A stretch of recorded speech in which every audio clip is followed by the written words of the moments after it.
মেদিনীপুর জেলা 1889 সালের 3রা ডিসেম্বর। সবেমাত্র সূর্য অস্ত গেছে, ঘড়ির কাঁটা পৌঁছে গেছে বিকেল 5টার ঘরে। মেদিনীপুর শহরের কাছেই হাবিবপুর গ্রাম। সেই গ্রামের বসু পরিবারের সকলে আনন্দে আত্মহারা হয়ে উঠলেন। নবজাতকের কান্নার রোল শোনা গেল। ছুটে এলেন গৃহকর্তা ত্রৈলোক্যনাথ। পুত্র সন্তানের আগমন বার্তায় আনন্দে কেঁদে ফেললেন। জন্মদাত্রী লক্ষ্মীপ্রিয়া দেবীর মুখে উজ্জ্বল হাসি ফুটে উঠল। 10 মাস 10 দিন ধরে তাকে অনেক কষ্ট স্বীকার করতে হয়েছে। পরিশেষে ফুটফুটে একটি পুত্র সন্তানের জন্ম হয়েছে তার। তবুও কোথায় যেন সংশয়ের চোরা স্রোত বয়ে যায়। এর কারণ কি? আগে পরপর 2টি ছেলে মারা গেছে। সকলের মনে সংশয় ছিল, পুত্র সন্তান জন্মালে বেশি দিন বাঁচবে তো? কি আর করা যায়? অবিলম্বে এই বিপদের সম্ভাবনা নির্মূল করতে হবে। তাই প্রচলিত সংস্কার মেনে লক্ষ্মীপ্রিয়া দেবী সদ্যজাত পুত্রের ওপর থেকে তার সমস্ত অধিকার প্রত্যাহার করলেন। 3 মুঠো খুদের বিনিময়ে বড় মেয়ে অপরূপা দেবীর হাতে তুলে দিলেন এই নবজাতকের দায়িত্বভার। তখনকার দিনে এইভাবেই ভাগ্যের লিখনকে খণ্ডন করার চেষ্টা করা হতো। খুদের বিনিময়ে কেনা হয়েছিল বলে নবজাতকের নাম করা হলো ক্ষুদিরাম। কিন্তু মাত্র 6 বছর বয়সে বাবা মা দুজনাকেই একসঙ্গে হারালেন ক্ষুদিরাম। ক্ষুদিরামের জীবনে যখন ঘন আশঙ্কার ঘনঘটা, তখন তার দিকে হাত বাড়িয়ে দিলেন বড় দিদি অপরূপা দেবী। ভাইটিকে তিনি বড় ভালোবাসতেন। সবসময় মায়ের যত্ন দিয়ে ভাইটিকে আগলে রাখতেন। পাঠশালার প্রচলিত পাঠক্রম কখনো ক্ষুদিরামকে আকর্ষণ করতে পারেনি। তার ভালো লাগতো সহপাঠীদের নিয়ে গাছে চড়তে, যখন তখন নদীতে সাঁতার কাটতে ভালোবাসতেন, পাখির বাসায় ঢিল ছুঁড়তেন, শিক্ষক মশায়ের বেত লুকিয়ে রাখতেন, নানা ধরনের দুরন্তপনা করে সকলকে মাতিয়ে রাখতেন। কখনো কখনো তাকে নীল ডাউন করে রাখা হতো, বিভিন্ন ধরনের শাস্তি দেওয়া হতো তাকে। তবুও ক্ষুদিরামের দস্যিপনা এতটুকুও কমেনি। তখন থেকেই ক্ষুদিরামের মধ্যে নেতৃত্ব দানের একটা সহজাত ক্ষমতা চোখে পড়ে। শাস্তির মুখে দাঁড়িয়ে কখনো সহপাঠীদের নাম প্রকাশ করতেন না, শুধু বলতেন, গুরুমশাই, সমস্ত দোষ আমার, আমি অপরাধ করেছি, আমাকে শাস্তি দিন, দোহাই আমার কোনো বন্ধুকে শাস্তি দেবেন না। ক্ষুদিরামের এই সাহসী মনোভাব দেখে মাস্টারমশাইরা অবাক হয়ে যেতেন। তখন পাঠশালার উন্নতিকল্পে চাঁদা চাইবার একটা রেওয়াজ ছিল। অনেক সময় বরবধূর গাড়ি ঘিরে চাঁদা আদায় করা হতো। একদিন পাঠশালার সামনে দিয়ে নববিবাহিত দম্পতি 2টো পালকিতে করে যাচ্ছিল। পণ্ডিত মশাইয়ের নির্দেশে ছেলেরা ছুটল চাঁদা চাইবার জন্য। বরের নির্দেশে বাহকরা ছাত্রদের ব্যূহ ভেদ করে সামনের দিকে এগিয়ে গেল। ছাত্রদের দল কিছুটা ভয় পেয়ে পিছিয়ে গেল। এমন ঘটনা আগে কখনো ঘটেনি। প্রতিবার তারা পালকি ঘিরে কিছু না কিছু টাকা আদায় করে নেয়। ক্ষুদিরাম ছিলেন সেই দলে। যে করে হোক এই উদ্দেশ্য সাধন করতে হবে। এই অভিযানে শেষ পর্যন্ত ক্ষুদিরাম জয়ী হয়েছিলেন। তিনি ছাত্রদের নির্দেশ দিয়েছিলেন, সকলে পালকি ধরে ঝুলে পড়ো। তার নির্দেশে ছাত্ররা পালকি ধরে ঝুলে পড়ল। বরপক্ষ চাঁদা দিয়ে অব্যাহতি পেল। 1903 সাল। 14 বছরের ক্ষুদিরাম তখন স্কুলের ছাত্র। তার ঘনিষ্ঠ সহপাঠী ফণীভূষণ ঘোষ একদিন বোম্বাই মিলের একটি কোড়া নতুন ধুতি পরে স্কুলে এলেন। ফণীভূষণের এমন পোশাক দেখে সহপাঠীরা বিদ্রূপ করতে শুরু করল। কিন্তু ক্ষুদিরামের মনে অন্য ধরনের ভাবনার প্রকাশ ঘটে গেল। তিনি স্থির করলেন, এখন থেকে আমি স্বদেশি মিলের কাপড় পরব। আমরা কেন বিদেশি বস্ত্র ধারণ করব? ছাত্রদের উদ্দেশ্যে একটি তাৎক্ষণিক ভাষণ দিয়েছিলেন। সেই ভাষণের মাধ্যমে স্বদেশি কাপড় পরার প্রয়োজনীয়তা বুঝিয়ে বলেছিলেন। ক্ষুদিরাম বলেছিলেন, মায়ের দেওয়া মোটা কাপড় যত পুরনো বা ছেঁড়া হোক না কেন, তা আমাদের দেশের সম্পদ। তাই পরতে অপমান বা লজ্জার কী কারণ থাকতে পারে? দিশি কাপড় আমাদের গোলামির চিহ্ন নয়। যদি আমি ফণীর কাপড়ের মতো একটি দিশি কাপড় পেতাম, তাহলে সেই দিশি কাপড়খানা কোমরে জড়িয়ে সকলের সামনে ছুটে যেতাম, এবং তাতে যে আমার কী আনন্দ হতো তা আর কি বলবো। এলো 1904 খ্রিস্টাব্দ। মেদিনীপুর জেলা তখন বন্যা কবলিত। প্রত্যেক বছর বর্ষার সময় হাজার হাজার মানুষের জীবনধারা পাল্টে যায়, সুখের সংসার ভেঙে যায়। ক্ষুদিরামের কানে এই ভয়ঙ্কর সংবাদ পৌঁছালো। আবার তিনি ত্রাণের কাজে বেরিয়ে পড়লেন।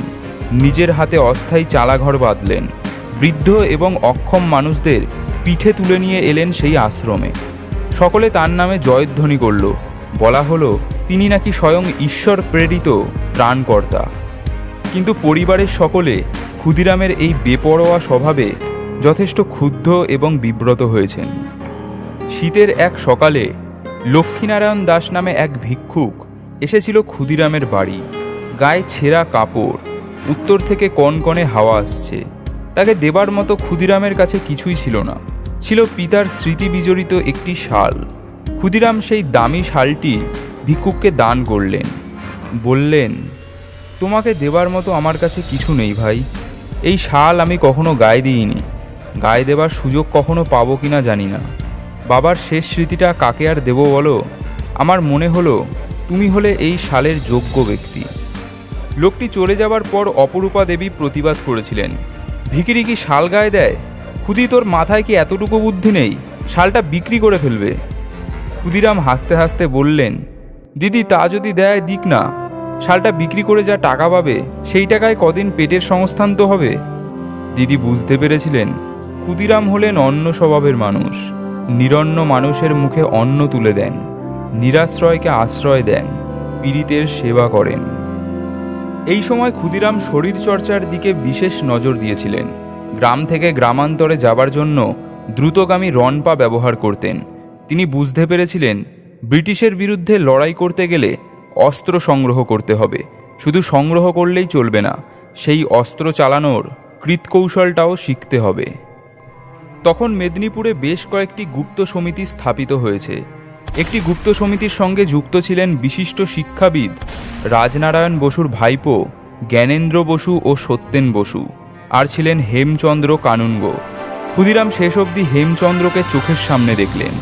হেমচন্দ্র বুঝতে পারলেন ক্ষুদিরামের মধ্যে জ্বলন্ত অগ্নিস্ফুলিঙ্গ আছে। ক্ষুদিরাম হেমচন্দ্রের কাছ থেকে একটা রিভলভার চেয়েছিলেন। রিভলভার দিয়ে ব্রিটিশ মারতে হবে, একথাই বলেছিলেন। এইভাবেই হয়তো ভবিষ্যতের গুরু এবং শিষ্যের মিলন ঘটে গেল। হেমচন্দ্র বুঝতে পারলেন এই আগুন শিখাটিকে ঠিকমতো প্রশিক্ষণ করতে পারলে একদিন তা মহাপ্রলয় ঘটিয়ে দেবে। কংসাবতীর ওপারে ঘন দুর্গম জঙ্গলের মধ্যে একটি শিবের মন্দির আছে। সেখানে অনেকে হত্যে দিয়ে পড়ে থাকে। ক্ষুদিরামও সেখানে বেশ কয়েকদিন পড়ে থাকলেন। তিনি ঈশ্বরের কাছে প্রার্থনা করলেন যাতে তার দেশ ইংরেজদের কবল থেকে মুক্তি পায়। ক্ষুদিরামের এই কথা শুনে সকলে অবাক হয়ে গিয়েছিলেন। চারপাশে বিষাক্ত সাপেরা ঘুরে বেড়াচ্ছে, তবু ক্ষুদিরাম ধ্যানমগ্ন হয়ে শুয়ে আছেন। সেখানে এসে হাজির হলেন সত্যেন বসু। তিনি বুঝতে পারলেন ঐতিহাসিক মাহেন্দ্রক্ষণটি এসে গেছে। এই প্রহরটির জন্যই তিনি প্রতীক্ষিত ছিলেন। তিনি ক্ষুদিরামের চোখে চোখ রেখে জিজ্ঞাসা করলেন, দেশের জন্য জীবন দিতে পারবি তো? ক্ষুদিরাম দ্বিধাশূন্যভাবে জবাব দিয়েছিলেন, পারবো বই কি। এই ছোট্ট কথা কয়টির মধ্যেই ক্ষুদিরামের দেশের জন্য মমতা ও তেজস্বীয়তার প্রমাণ মেলে। এরপর থেকেই তিনি সাধারণ বাঙালির জীবনযাপন ত্যাগ করে বিদ্রোহী জীবন বরণ করে নেন। ক্ষুদিরামের স্বপ্ন সফল হলো। শুরু হলো তার জীবন উপন্যাসের নতুন অধ্যায়। তিনি পরিণত হলেন গুপ্ত সমিতির এক সক্রিয় কর্মীতে। তখন ক্ষুদিরামের ওপর গুরুত্বপূর্ণ কাজের দায়িত্ব দেওয়া হয়েছে। তাকে মেদিনীপুর থেকে তমলুকে যাতায়াত করতে হতো।